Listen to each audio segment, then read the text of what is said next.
So now let's understand how do we charge capacitors. तो हम उसके लिए सबसे पहले एक बैटरी बना लेते हैं. So this is the battery. अब ये जो बैटरी है इसमें दो टर्मिनल्स हैं. One is positive and another one is negative terminal. और इस बैटरी के पास एक पोटेंशियल है which is V, capital V, and obviously this is also gonna be potential difference. Now this capital V is also termed as EMF of battery. इसे हम EMF of battery भी बोलते हैं. और EMF का मतलब होता है इलेक्ट्रोमोटिव फोर्स, और इसका सिंबल है रिप्रेजेंट करने का, आप इसको इस सिंबल से रिप्रेजेंट कर सकते हैं. This is the symbol for EMF of the battery. Okay, now what we do is, अब हम क्या करते हैं, दो वायर्स दे देते हैं और एक वायर इधर ले गए और एक वायर इधर. इसके बीच में एक स्विच लगा लेते हैं, ठीक है, और एक वायर इधर. और यहाँ पे हमारे पास हम अब एक कैपेसिटर को रख देते हैं और कनेक्ट कर देते हैं. Let's have our capacitor. ये दो प्लेट्स हो गई आपकी कैपेसिटर की, और इन प्लेट्स के साथ हमारी जो ये वायर है ये कनेक्टेड है. So now what happens, the moment you connect this, okay, और you can the moment you switch on, ठीक है, देन व्हाट हैपेंस, ये जो पॉजिटिव चार्ज है, ठीक है, इसकी वजह से यहाँ पे इलेक्ट्रिक फील्ड्स जो है वो डेवलप हो जाती है. अब ये जो इलेक्ट्रिक फील्ड लाइंस हैं ये क्या करती हैं, ये जो कंडक्टर है इसके पास जो इलेक्ट्रॉन है उसको अपनी तरफ अट्रैक्ट करना स्टार्ट कर देती है. तो जैसे ये इलेक्ट्रॉन यहाँ पे आएगा तो यहाँ पे अब पॉजिटिव चार्ज एक्वायर होना स्टार्ट हो जाएगा. अब इलेक्ट्रॉन इधर आता जा रहा है, यहाँ से इलेक्ट्रॉन क्या करेगा, उसी टाइम पे निकलना स्टार्ट करेगा और इधर एक्वायर होना स्टार्ट हो जाएगा. तो जितना यहाँ पे पॉजिटिव चार्ज डेवलप होता रहेगा उतना यहाँ पे नेगेटिव चार्ज साइमल्टेनियसली डेवलप होता रहेगा. And this process will keep on going. ये तब तक चलता रहेगा जब तक हमारे पास कैपेसिटर का पोटेंशियल जो है वो कैपिटल V ना हो जाए, ठीक है. सो जब आपका कैपेसिटर का पोटेंशियल, ठीक है, V हो जाएगा तो उसके बाद ये जो चार्ज का फ्लो है then it will stop. So this is what we have to understand. अब इसी चीज़ को अगर हम इस पर इक्विवेलेंट सर्किट बनाएं तो किस तरीके से रिप्रेजेंट किया जाता है. ये आपका बैटरी हो गया, ठीक है. बैटरी को हम इसको यहाँ पे एक टर्मिनल्स लगा देते हैं. ये टर्मिनल्स हमने रिप्रेजेंट कर दिए, ठीक है. नाउ टर्मिनल्स रिप्रेजेंट करने के बाद अब हम यहाँ पे एक कैपेसिटर कनेक्ट कर देते हैं और यहाँ पे हम एक स्विच लगा देते हैं. तो ये हमारा कैपेसिटर है, ये हमारी बैटरी है जिसका पोटेंशियल कितना है V, और जो इसमें ये बड़ी लाइन है ये रिप्रेजेंट करती है प्लस, और जो ये छोटी लाइन है यहाँ पे ये रिप्रेजेंट करती है माइनस, यानी कि positive terminal and negative terminal of the battery. So this is how you can create an equivalent circuit for this raw diagram which we have created. And now we understand कि charge किस तरीके से flow करता है, किस तरीके से capacitor के ऊपर चार्ज आता है, ठीक है. So we are going to use this information ahead in our lecture. Now let's understand the relationship between electric field and potential difference. तो हम यहाँ पे एक सिचुएशन ले लेते हैं जिसमें हमारे पास ये पॉजिटिव चार्ज है और ये नेगेटिव चार्ज है. तो इसका जो पोटेंशियल है उसे हम V प्लस कह रहे हैं, और ये जो पोटेंशियल है इस प्लेट का इसको V माइनस कह रहे हैं. तो when we say V plus minus V minus, that means we are talking about the potential difference of the capacitor plates, और या फिर हम ये भी बोल सकते हैं we are talking about the potential of the capacitor. तो अब यहाँ पे देखने वाली चीज़ क्या है, इसको आप दो तरीके से लिख सकते हैं. एक, if you take the path from positive plate to negative plate, तो आप यहाँ पे लिखेंगे प्लस टू माइनस, और क्योंकि इस पाथ में प्लस टू माइनस में आपकी जो इलेक्ट्रिक फील्ड की डायरेक्शन है वो भी इस तरफ है और आपका पाथ भी इस तरफ है, तो आप डायरेक्टली इसको लिख सकते हैं E vector dot DL vector, और जो E vector dot DL vector है इसके बीच में जो एंगल बनेगा दैट विल बी 0 डिग्री, ठीक है. So this is one way of writing it. But in your books most of the times what is gonna be written is E is equals to V plus minus V minus is equals to minus of minus to plus. तो minus to plus का मतलब ये हो गया, अब हम जो path है हमारा पाथ हम ये वाला ले रहे हैं और इलेक्ट्रिक फील्ड की डायरेक्शन ये वाली ले रहे हैं, ठीक है. तो इस केस में भी हम E vector dot DL vector ही लिखेंगे. देखिए आप कैसे भी लिखिए, बात एक ही है, and why we are saying एक ही बात है। इधर देखिए, तो ये फर्स्ट एक्सप्रेशन है, अगर मैं इसको थोड़ा सा एक्सपैंड करता हूँ तो ये हो जाएगा आपका ई डी एल कॉस 0 डिग्री। और ये ई डी एल कॉस 0 डिग्री क्यों हो रहा है? क्योंकि इलेक्ट्रिक फील्ड की डायरेक्शन फर्स्ट केस में इस तरफ है, और डी एल वेक्टर उसकी भी डायरेक्शन हम ले रहे हैं from positive to negative, positive to negative. तो इसका मतलब जो एंगल बिटवीन दीज टू है, E vector and D L vector, इन दोनों के बीच में जो एंगल बन रहा है वो 0 डिग्री बन रहा है, इसलिए हमने यहाँ E D L cos 0 degree. जब आप इसको सिंप्लीफाई करेंगे you will get E D L. ठीक है, now dot product has been removed. अब इस केस में देखते हैं एक्सप्रेशन नंबर 2 में। एक्सप्रेशन नंबर 2 में अगर आप देखें, ठीक है, तो आप यहाँ लिखेंगे E D L and cos of some angle. तो समझते हैं कि इस केस में एंगल क्या होगा आपका। तो ये जो ई है, ठीक है, इसकी डायरेक्शन तो अभी भी यही रहेगी, लेकिन आपने जो अपना पाथ ऑफ इंटीग्रेशन लिया है वो माइनस टू पॉजिटिव लिया है, negative to positive. That means आपका पाथ इस तरफ है, तो इसका मतलब एंगल कितना हो गया? 180 डिग्री। तो हम यहाँ लिखेंगे cos 180 degree. If you simplify this you will get minus E D L. ठीक है, because cos 180 degree is minus. Now let's put this thing here. तो इवेंचुअली आपको क्या मिलने वाला है? देखिए, ये आपका माइनस एंड माइनस क्या हो जाएगा? प्लस हो जाएगा। ठीक है, and you will get E D L here in this expression. I am sorry, मैं इंटीग्रेशन का साइन हटा देता हूँ यहाँ पे। अभी इसको इंटीग्रेशन के साइन को हटा देते हैं फॉर द टाइमिंग। तो यहाँ से भी आपको ये चीज़ इवेंचुअली ई डी एल ही मिलने वाली है, और इधर भी अगर आप नोटिस करेंगे, आप डायरेक्टली इसको ई डी एल से रिप्लेस करेंगे तो यहाँ पे भी आपको क्या मिलेगा? ई डी एल मिलने वाला है। ठीक है, तो दोनों केसेस में आपको ई मल्टीप्लाई बाई डी एल मिलने वाला है। और इंटीग्रेट आप चाहे प्लस टू माइनस करो, यहाँ पे आप प्लस टू माइनस करो तो भी आपको डिस्टेंस ऑफ सेपरेशन ही मिलेगा, चाहे आप माइनस टू प्लस इंटीग्रेट करो तो भी आपको क्या मिलने वाला है? डिस्टेंस ऑफ सेपरेशन ही मिलने वाला है। So this is what is the relationship. Now we will be using both in our derivations. ठीक है, so remember that v is equals to v plus minus v minus, and this is equals to negative to positive. अगर आप बात ले रहे हैं generally which is recommended, you put a minus sign here and then you will write E vector dot D L vector. और जब इन दोनों के बीच में एंगल निकालना है तो बस आप पाथ को याद रखिएगा। इलेक्ट्रिक फील्ड तो आपको दिखाई दे ही रही है डायग्राम के अंदर कि इलेक्ट्रिक फील्ड की डायरेक्शन तो आपकी यही रहेगी। ठीक है, पॉजिटिव टू नेगेटिव। लेकिन डी एल क्या है वो डिपेंड करेगा कि आपने यहाँ लिमिट्स क्या लिए। तो माइनस टू पॉजिटिव का मतलब we are talking about this direction, angle will be 180 degree, and then you simplify and solve this. So just remember this is very important. So now let's understand कि हम parallel plate capacitors का capacitance किस तरीके से calculate करेंगे। तो बहुत ही simple phenomena है, लेकिन उसके लिए सबसे पहले हम क्या करते हैं? पैरेलल प्लेट बना लेते हैं। This is one plate which we have created, and similarly we create another plate,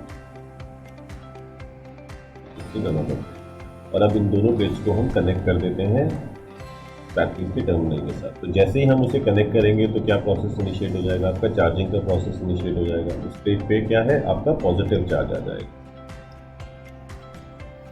तो ये जो है इसके ऊपर प्लस क्यू चार्ज आ गया, और इसकी जो सरफेस चार्ज डेंसिटी है वो हो गई आपकी प्लस सिग्मा। सिमिलरली इसकी जो इनर साइड है कंडक्टर की, यहाँ पे आपके पास माइनस क्यू चार्ज आएगा, और इसकी जो सरफेस चार्ज डेंसिटी है वो माइनस सिग्मा हो गया। अब ये चार्जिंग का प्रोसेस तब तक चलता रहेगा जब तक आपका जो एक जो कैपेसिटर है बेसिकली, इसका potential difference is not equal to the potential difference of the battery और the EMF of the battery. तो हम यहाँ इसको वी लिख देते हैं, थोड़ी देर बाद इसके पास अपना क्या हो जाएगा? इतना इसका पोटेंशियल डिफरेंस हो जाएगा, या फिर पोटेंशियल ऑफ कैपेसिटर हो जाएगा। अब because of this positive and negative charge यहाँ पे इलेक्ट्रिक फील्ड लाइन्स डेवलप हो जाएंगी। ये आपकी इलेक्ट्रिक फील्ड लाइन्स आ गई। ठीक है, अब मैं यहाँ पे इस टर्मिनल को पॉजिटिव टर्मिनल बोल रहा हूँ और इसको नेगेटिव टर्मिनल बोल रहा हूँ। ठीक है, वैसे बेसिकली टर्मिनल नहीं है, पॉजिटिव प्लेट है और ये नेगेटिव प्लेट है, तो हम इसको पॉजिटिव एंड नेगेटिव प्लेट्स बोल रहे हैं। जो इलेक्ट्रिक फील्ड है उसका जो मैग्नीट्यूड है उसको हम लिख देते हैं E. So this is it. Now let's calculate. अभी हम लोग यहाँ पे क्या करेंगे? गॉस थ्योरम लगाएंगे। तो एज पर गॉस थ्योरम हमें क्या पता है? The closed integral of E vector dot D A vector, क्योंकि हमने जो एरिया है हम बोल देते हैं कि इसका एरिया ए है और दोनों प्लेट्स का एरिया सेम है, एंड डिस्टेंस ऑफ सेपरेशन आपका हम स्मॉल डी ले लेते हैं, ठीक है।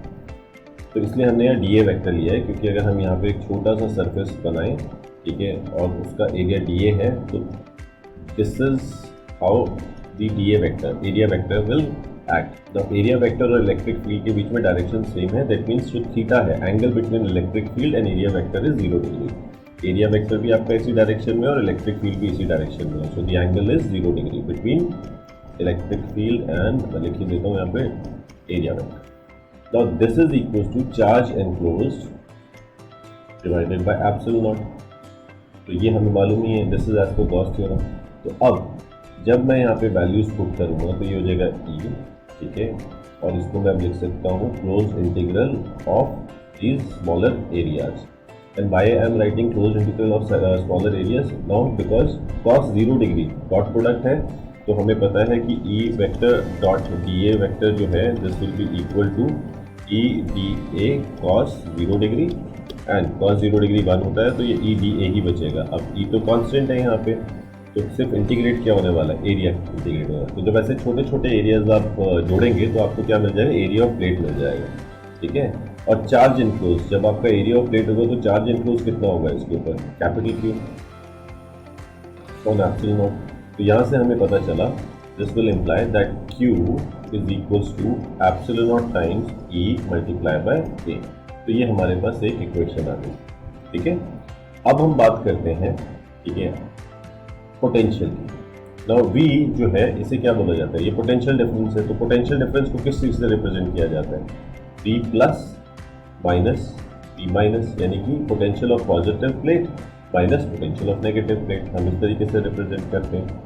इसका क्या मतलब हो गया, ठीक है, इसका मतलब ये हो गया, अगर हम कंजर्वेटिव फोर्स की बात कर रहे हैं, ठीक है, और यहाँ पे कोई पॉइंट P ले लेता हूँ मैं बीच में, ठीक है, तो इस P पॉइंट पे अगर आप ध्यान से देखें, मैं इधर आपको दिखाता हूँ, तो इलेक्ट्रिक फील्ड की डायरेक्शन इस तरफ है, ठीक है, और अगर हमारी मूवमेंट भी पॉजिटिव टू नेगेटिव है, इससे पॉजिटिव प्लेट से नेगेटिव प्लेट है, तो हमारी मूवमेंट भी इस तरफ है, ठीक है, या वेक्टर। तो यानी कि कंजर्वेटिव फोर्स जो है वो क्या काम करेगी, इसके बीच में obviously it is going to do positive work, ठीक है। तो यहाँ पे हम यहाँ क्या लिखेंगे, देखिए ध्यान से, तो मैं ये लिख सकता हूँ, अगर हमारा पाथ जो है फ्रॉम पॉजिटिव टू नेगेटिव है, अगर हम पॉजिटिव टू नेगेटिव पाथ की बात कर रहे हैं, then this will be equal to E vector dot, और अगर हम डी एल वेक्टर ले लेते हैं तो this will be E vector dot D L vector, ठीक है। Now what we will do is we will now change the path। अगर हम नेगेटिव टू पॉजिटिव ले लें, ठीक है, तो यहाँ हमें क्या लगाना पड़ेगा, माइनस साइन लगाना पड़ेगा। This will B now E vector dot D L vector, ठीक है। तो जैसे ही आप नेगेटिव टू पॉजिटिव लेंगे तो this will become E vector dot D L vector.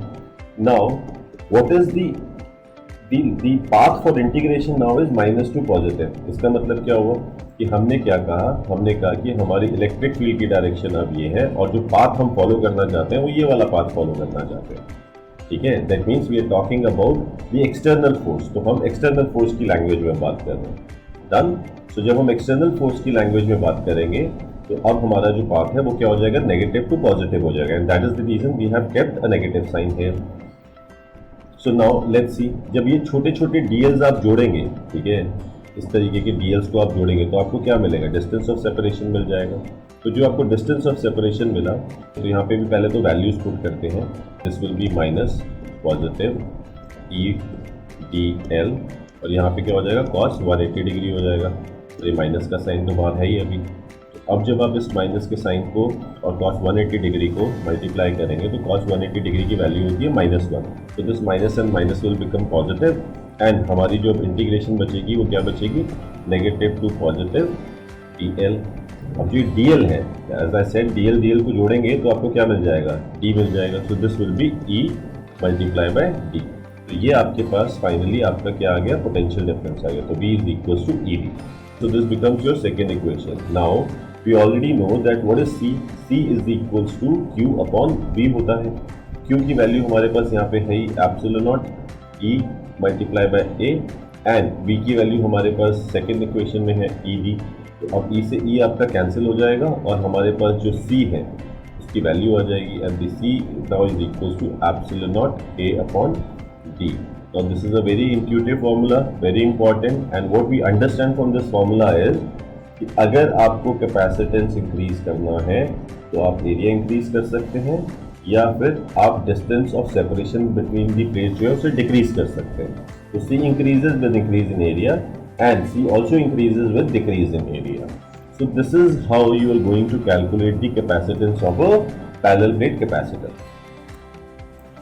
So now let's understand कि हम किस तरीके से निकालेंगे स्फेरिकल कैपेसिटर्स का कैपेसिटेंस. तो हम सबसे पहले एक स्फेरिकल कैपेसिटर बना देते हैं और ये हम ले लेते हैं एक इनर स्फीयर, और जो ये इनर स्फीयर है इसके रेडियस को हम बोलते हैं ये है R1. ठीक है.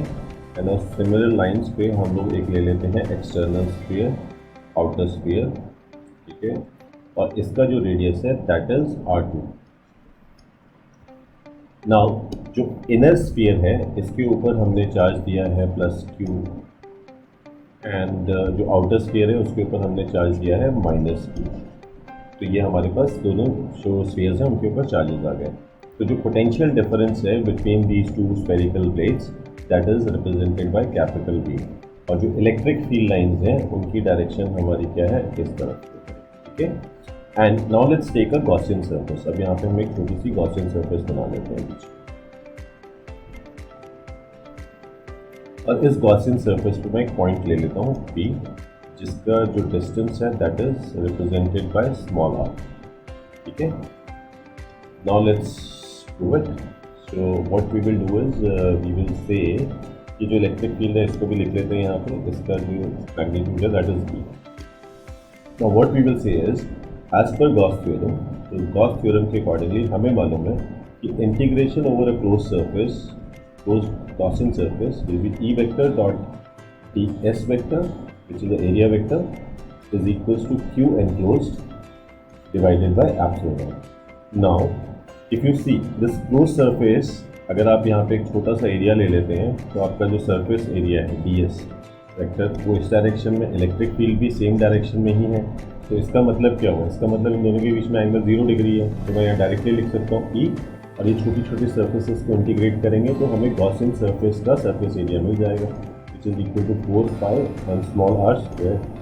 और इस गॉसियन सरफेस के अंदर जो चार्ज इनक्लोज है दैट इज Q. तो हम यहाँ पे लिख सकते हैं Q by epsilon naught. Okay, I have written here Q1 it is plus Q.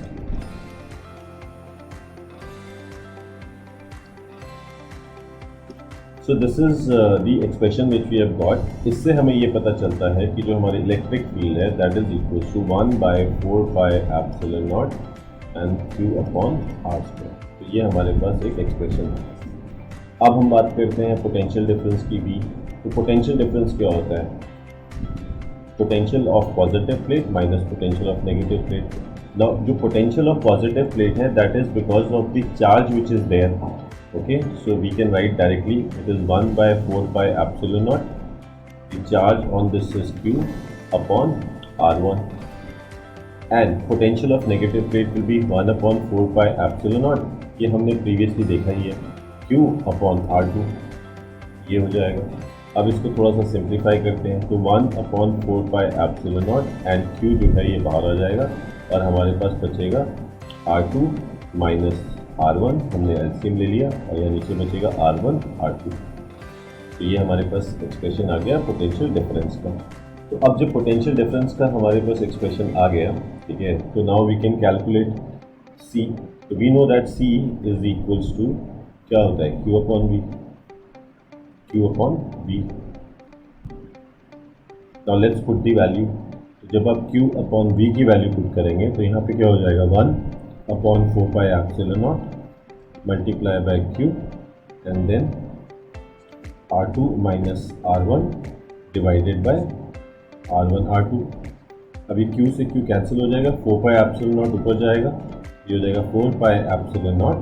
Then we have R1 R2 and divided by R2 minus R1. So this is what is your capacitance.